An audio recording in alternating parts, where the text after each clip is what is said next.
Chapter 8 continued. By the evening, however, Napoleon appeared to be somewhat better, and following the morning, Squealer was able to tell them that he was well on his way to recovery.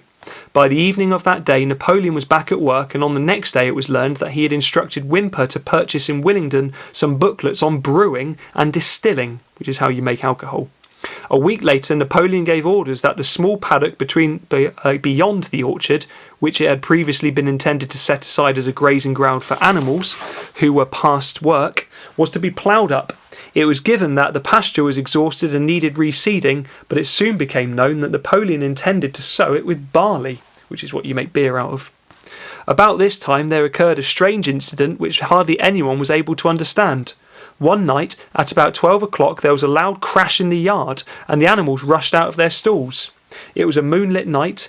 At the front end of the wall, at the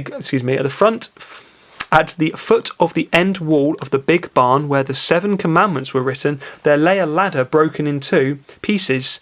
Squealer, temporarily stunned, was sprawling beside it, and near at hand there lay a lantern, a paintbrush, and an overturned pot of white paint. The dogs immediately made a ring round Squealer and escorted him back to the farmhouse as soon as he was able to walk. None of the animals could form any idea of what this meant, except old Benjamin, who nodded his muzzle with a knowing air and seemed to understand, but would say nothing. A few days later, Muriel, reading over the 7 commandments to herself, noticed that there was yet another of them which the animals had remembered wrong. They had thought that the 5th commandment was, "No animal shall drink alcohol," but there were 2 words that they had forgotten. Actually, the commandment read, "No animal shall drink alcohol to excess."